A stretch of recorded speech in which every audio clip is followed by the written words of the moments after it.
Boiling eggs may seem like the simplest task in the kitchen, but when it's time to peel them, the egg whites often end up rough, pitted, cracked, or stubbornly stuck to the shell. Many people think that's perfectly normal, but in reality, just one small mistake is enough to ruin what could have been perfectly beautiful eggs.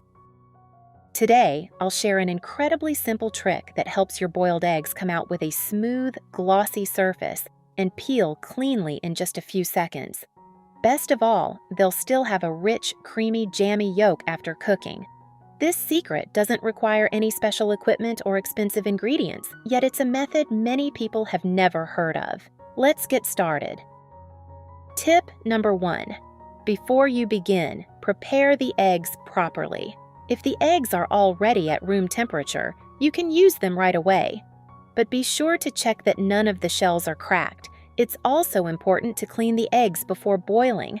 I usually spray a little clean water onto a kitchen towel to dampen it, then wipe the surface of each eggshell clean.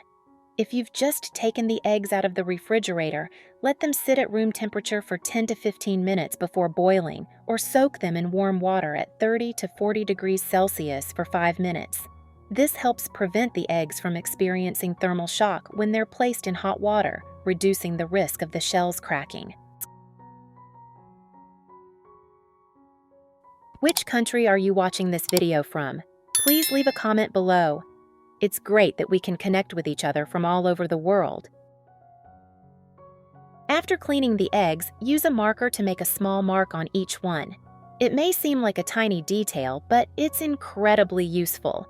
When it's time to peel the eggs, you'll know which end is the top and which is the bottom, allowing you to start peeling from the right spot so the shell comes off much more easily.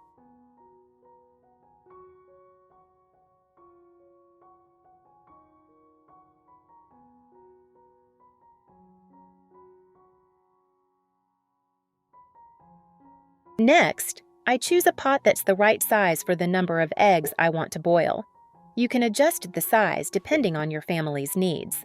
Today, I'm using a pot that fits 8 eggs comfortably without stacking them, allowing the eggs to cook more evenly and look better.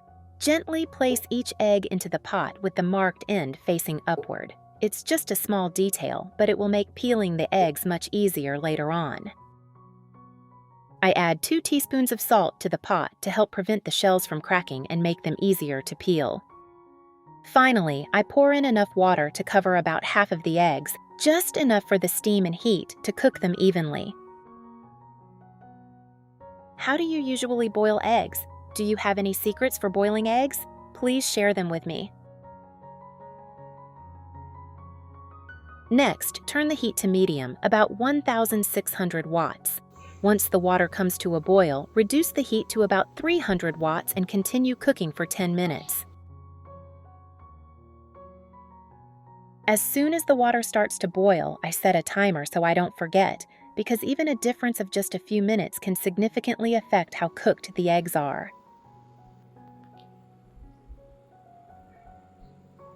After 10 minutes, I remove the eggs from the pot. As you can see, not a single egg has cracked. Then, immediately transfer the eggs to a bowl of ice water. The cold water cools the eggs very quickly, creating a small gap between the shell and the egg white, making them incredibly easy to peel. No sticking, no tearing. After a few minutes in the ice water, the eggs have cooled completely. Hold an egg in your hand and gently tap it along its length with the back of a knife. Tap, tap. You'll hear the shell crack as a series of tiny fractures forms. These cracks are very shallow, just enough to separate the inner membrane from the egg white without tearing or damaging the egg. Start peeling from a small spot near the side of the egg. Simply glide your fingers gently around the surface, and the shell will come off in large pieces. The most surprising part is that with just a very gentle pull, half of the shell separates from the egg white with almost no effort. This is where the mark you made earlier really proves its value. It lets me know exactly where to start peeling for the easiest results. I gently peel away the shell. With just one gentle lift, Almost the entire large piece of shell comes off cleanly and neatly, leaving the surface of the egg perfectly smooth without a single scratch.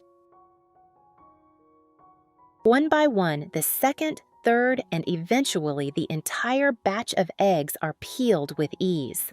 As I continue, my hands become more familiar with the technique, and the peeling gets faster and smoother. In just a short time, they're all finished, and the eggs are neatly arranged on a plate. The results are truly beautiful. The egg whites are smooth, glossy, and flawless, with no scratches or pitted spots. The whites are perfectly cooked, while the yolks are soft and creamy like honey, looking so delicious that you'll want to enjoy them right away.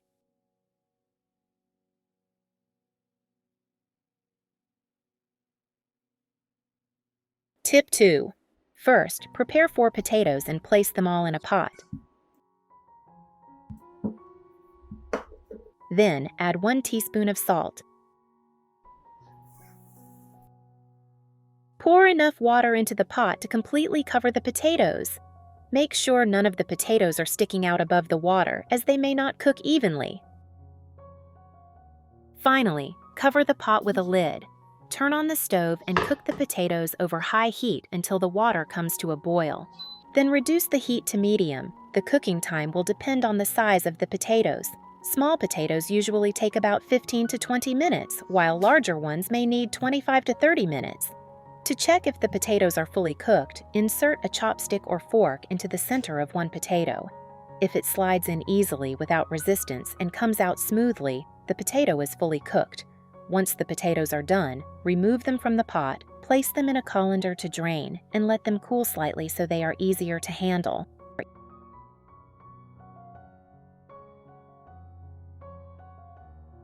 Once the potatoes have cooled, use a spoon to gently scoop out the inside, creating a hollow space in the center of each potato. Be careful not to scoop too deeply or make the outer layer too thin, as the potato needs to remain thick enough to hold its shape when filled. Repeat this process with all 4 potatoes.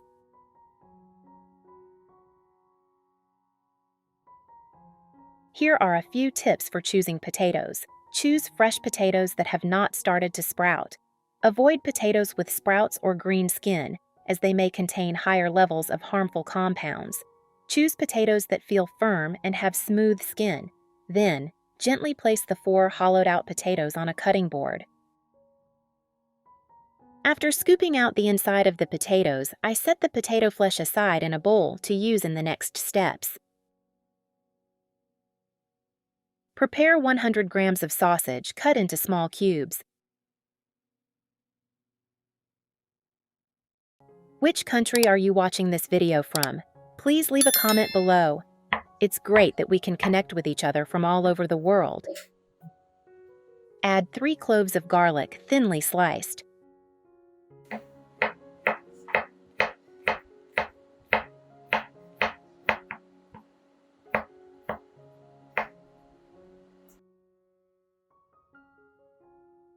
Prepare a little finely chopped parsley.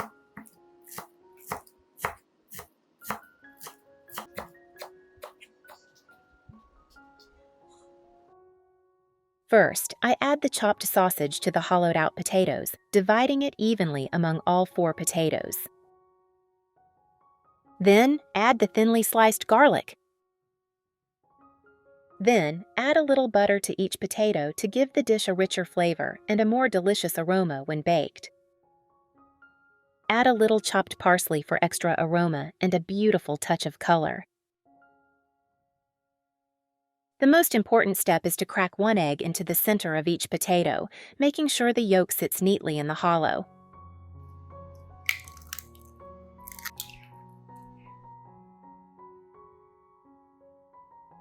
Top each potato with shredded cheese so that after baking, the dish develops a golden, rich, and deliciously cheesy crust.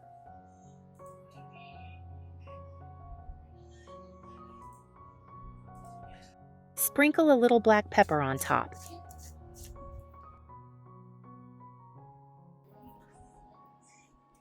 Line the bottom of the air fryer basket with a sheet of aluminum foil. Then, gently place the stuffed potatoes into the air fryer basket. Which country are you watching this video from? Please leave a comment below. It's great that we can connect with each other from all over the world. Cook at 180 degrees Celsius, 356 degrees Fahrenheit, for about 20 to 23 minutes. If you prefer the eggs more fully cooked and the cheese more deeply golden, you can extend the cooking time by an additional 3 to 5 minutes. Don't throw away the potato flesh you scooped out because we can use it to make delicious potato cakes. Use a fork to mash the potatoes until smooth and free of lumps.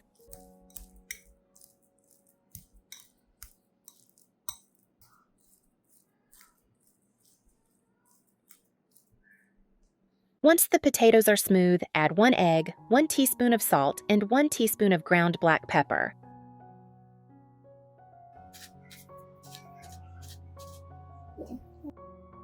Next, add 2 tablespoons of starch. You can use either cornstarch or potato starch.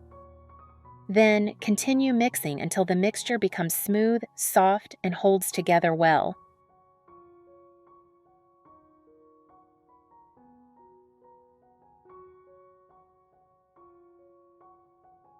Place a frying pan on the stove. Add enough olive oil to evenly coat the bottom of the pan. Heat over medium heat until the oil is hot.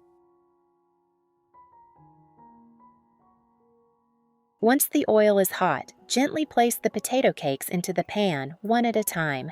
Fry over medium heat until the bottom is evenly golden and slightly crispy.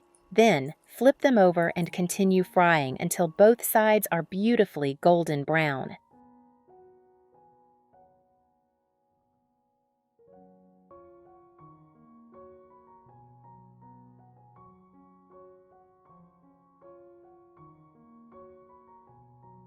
Which country are you watching this video from? Please leave a comment below. It's great that we can connect with each other from all over the world. At this point, the potatoes in the air fryer are also ready. The aroma of the eggs, butter, and melted cheese is absolutely irresistible. I gently remove each potato from the air fryer and place them on a plate. The potatoes are soft and fluffy, while the filling is a delicious combination of rich, creamy eggs, savory sausage, and melted cheese, creating an incredibly satisfying flavor.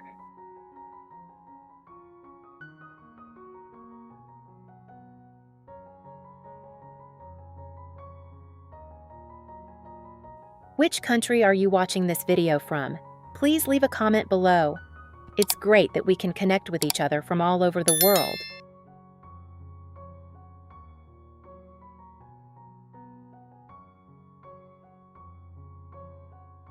Now, let's go back to the potato cakes. They're ready too.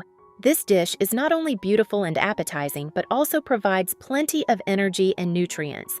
Potatoes are a good source of fiber, vitamins, and minerals, while eggs provide high-quality protein. And that's it! We've made delicious baked potatoes filled with eggs and cheese, along with crispy potato cakes made from the leftover potato flesh.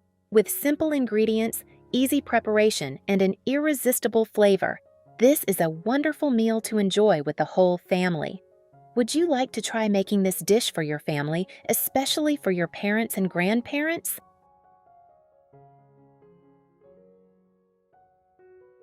Which recipe from today's video do you think is the most worth trying, and which one will you make first in your own kitchen?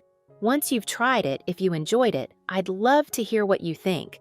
In the kitchen, we all learn from one another through experiences like these. And if you have an even better tip, don't hesitate to share your own cooking secret. Great tips are meant to be shared, not kept to ourselves. If this video inspired you to get into the kitchen, please give it a thumbs up, subscribe to the channel, and share it with others. Thank you for watching all the way to the end. See you in the next video.